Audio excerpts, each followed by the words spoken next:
Hello, everybody, and welcome to yet another, because we love you, Nola Nerd movie review. I like you. I don't love you. Look at his face. Of course, he doesn't love, because he never knows what it has been to be loved. I like you. When he shaves, internet, doesn't he look like a young Rosie O'Donnell? I just want to shake his hand and thank him for his good work on A League of Their Own.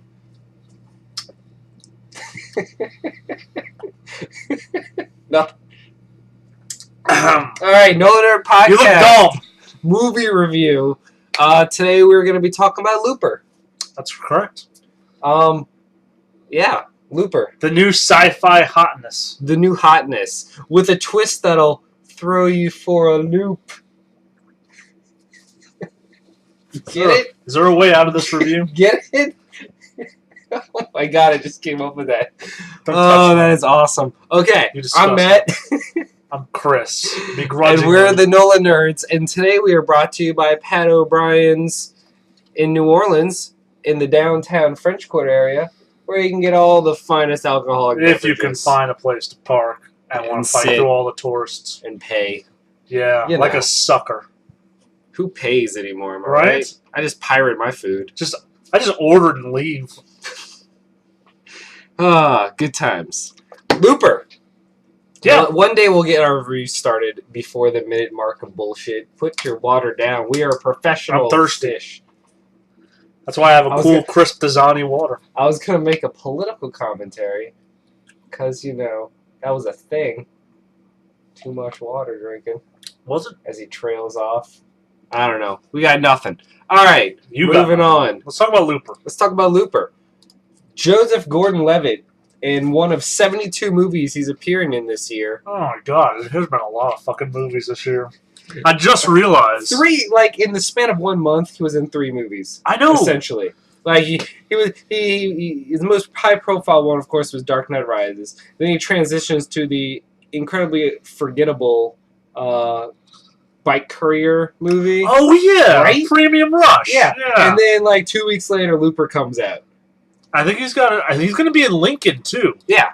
So good year for Joseph Gordon-Levitt. Yeah, I mean, yeah. But let's... 4 movies. Yeah, 4 movies. He's the new Jude Law. Yeah, that 1 year Jude Law was in 72 things. So, yeah. Looper, right off the bat, got to give the trailer credit. Because the trailer builds anticipation of the movie, makes you want to see it, giving you the hook of time-traveling, mob hits. Yeah. But, really, the actual plot of the movie was incredibly well hidden. Yeah. And the movie did not end up what you would have thought would happen. No, there was a whole secret other plot, because the trailers kind of made it look like that, Joseph Gordon-Levitt was going to kill his future self, who was Bruce Willis, and then they were going to go off, and then they were going to have an adventure and take down the mob. That's not even close to what happened. Nope. You look at it and you're like, oh, well, clearly he's going to team up with his future self, and they're going to stick to the man. No, but that is not the case. But it's not even close, because a whole different chain of incidents is going off. It's got it is a cool twist on time travel, because it's basically you get to see in a brief little montage him live his entire life before he became the man that then got sent back to die. Yeah. And so you now know what Bruce Willis's character is fighting for, and he's trying to explain that to his younger self so that he, can all he wants to do is change the past enough so that he can get back the future he wanted. Yeah, so he can live and be happy. And be with his lady friend.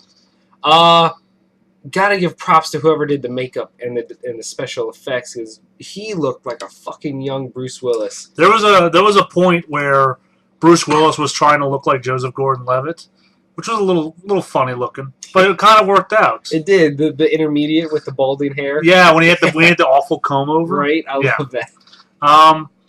But yeah, no, this was shockingly better than I expected it to be. Yeah, it was a very pleasant surprise.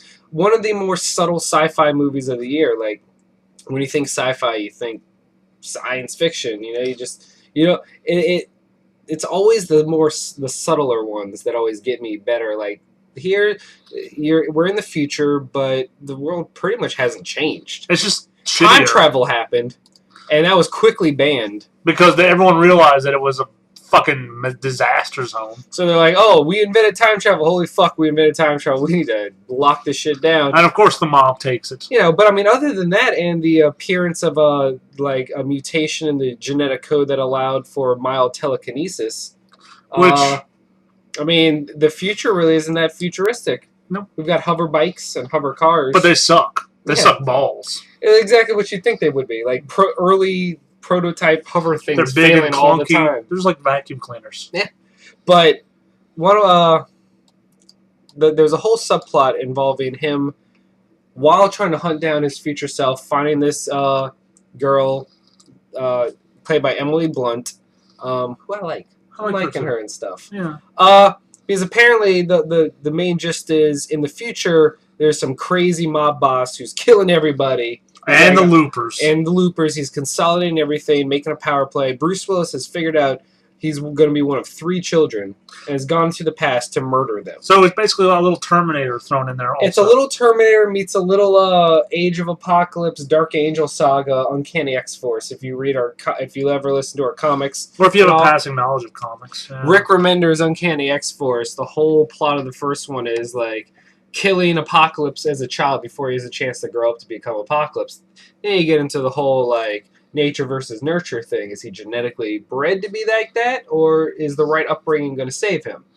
And that's the plot. As a young Bruce Willis, Joseph Gordon-Levitt, unwittingly befriends and gets to know the family that, of course, he's going to end up being the child of destiny. Yeah.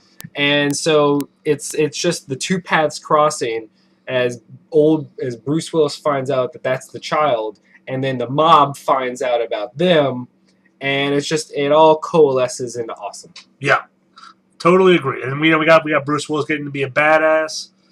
We got Joseph Gordon-Levitt trying to be a badass. Kind of. He was like a badass in training. Yeah. Eventually he evolves into Bruce Willis and then he becomes a badass. But as of right now, he's like teaching himself French. Yeah. Or like a hippie. French hippie. Yeah. I do like that there's a looper who his future self gets sent back to him, and then the future self runs as like, I'm getting on a train to nowhere. And then they start torturing his past self, so all the injuries get inflicted onto him. Like that's the coolest way that the mob passes messages on. Like they will brand or tattoo or just scar the younger self, so that the older self gets that, like, instantly appears on them. Yeah. And you're just like, holy shit. It's like meet at the docks in 15 minutes. And so he's running, and then they're just amputating limbs, so suddenly he's driving, and his feet are gone, and he crashes, and like he finds out his tongue's been cut out, so he can't talk. Oh, what a fucking way to go. It was a nice sequence. And skipping ahead, the ending, I thought, ended the way it had to. Yeah, the only way it could have. In a very noirish style way. Yeah. When you're faced between all those options, there's only one option left. Yep. What do you think about the little kid? He played a big part in this film. He did. The kid was okay.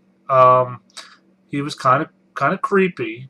Yeah, very He kind of reminds very me, omanish. He reminds me of the creepy kid who was in X-Men 3 as Leech. Yeah. That was the creepy kid for like 5 movies. Yeah. He reminds me a lot of him. But a younger version of him. Much younger. A fresh young one.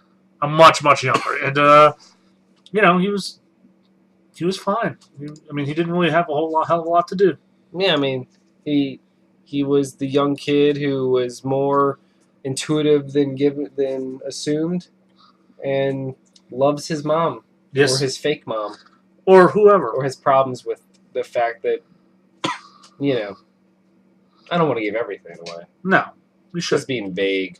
Well, it's also been a month, so you've either seen it or you haven't. Right. This is more just for prosperity's sake, I guess. Visually, the movie didn't really have to do too much visually. I mean, It was all about making the actors look like each other. It mostly took place in a cornfield. Yeah, a cornfield and rural areas. Like the only scenes we really get of the future city is just a dystopian like. Yeah, people are living in boxes and everything sucks. Blah, blah. And then there's the people with money. I did like how they were paid in silver and gold, implying that paper money is essentially useless in the future. Yeah, it's very anachronistic because in the future, the mob wears gigantic brim hats and long coats like monks or priests. Yeah. I thought that was a very interesting touch, and I guess since they make fun of them for wearing a tie because it's so outdated. Yeah. To be fair, though, gold and silver are the perfect currency to send back in time. Oh, yeah. Because if you send them like dollar bills... Exactly. Then they're serial numbered. And then they're dated 2070, whatever. Exactly. So, like give them a couple gold bars. Yeah, that carries well. The gold standard. Yeah. That really goes away. I actually also really like the way the Loopers system set up. You know, you kill these guys for a while, then you kill yourself, you get a bunch of gold, and you get to live out your life. Yeah, that's the other thing is that it's called closing a loop, which is when your future self is sent back to be killed so that no one can ever leak the existence of where they keep their time machines. You now know you have 30 years. Yeah. Until you die, and they just set you up for life. They give you so much gold, you just live the way you want. You just 30 years of bliss. Yeah, and drugs and whatever. Drugs and sex and women and whatever the hell you want to do. And it's a cool concept. You don't get to live forever, but you get to live large. And then you know how it's going to end. Yeah, you know how it's going to go. Like you just one day you're going to wake up and you're sent back in time to be murdered. I wonder why more people aren't just like, okay, well, this is my time. I'm going to the machine. Let's get this over with. I lived a good life. Yeah. I don't know. Or kill them. Oh, I guess they can't kill themselves. Exactly. I mean, they could kill themselves. But then they would probably, Time travel. Time travel. What else do you have to say about this film? Not a whole lot, Miles. It was very good. I thought it was fairly good as time travel movies go. I thought the action was okay. It wasn't anything mind-blowing. But Bruce Willis did have one really nice scene where he took out the mob. Yeah. I thought the pacing was well done. Like it's a fairly long movie, but you don't notice it. Yeah, I that is a good point. It was pretty long. It was like 2 hours, and it didn't feel like it. And that really is all that really matters because you can have a long ass movie like say your Dark Knight Rises, Lord of the Rings style Avatar thing, but if it's paced well, you just don't notice. You don't care. But then if it's a long ass movie that's not paced well, and you start noticing like, man, this movie's taking fucking forever. Which has been my big complaint with a lot of movies this year who are being paced not so great. So well-paced movies, a well-paced movie when the running time is long is almost as important as having an entertaining movie overall. Because if you've got that really dragging on second act, I mean, I'm not going to enjoy the third act as much because I'm going to be looking at my watch, going like, thinking I should really go home. What else we got about this movie? No, the supporting cast was strong. The leads were great. The action, while not... See, the problem is a lot of people probably thought this was a pure action movie because of the trailer, and then it ends up being a very thought-provoking, like, just thriller almost. There's very little action. Yeah. But what action is in there is very well done. Yeah. Let's get our ratings. The music was good. Yeah. You know, I mean, what you going to do? Yeah, what do you give it? I'm going to give it an 8. I would probably buy this when it went on sale. Really? Yeah, it's good. It's not a day one purchase for me. Oh, see, for me, this gets a 9, and is easily a day one purchase. I loved this movie more than I thought I would, and I walked out feeling very happy with it. Yeah. I think it would also depend on the week it was released. Yeah. But, I mean, if it was a dead week, I would not be adverse to picking it up. But, you know. Fair enough. So there you go, guys. If you want to be thrown for a loop, maybe get a little loop-the-looper. Am I right? Muppets? Are you a man or are you a Muppet? Are we done? I don't know. Are we? I'm Matt. I'm Chris. And we're the Nola Nerds, and this was our movie of Looper.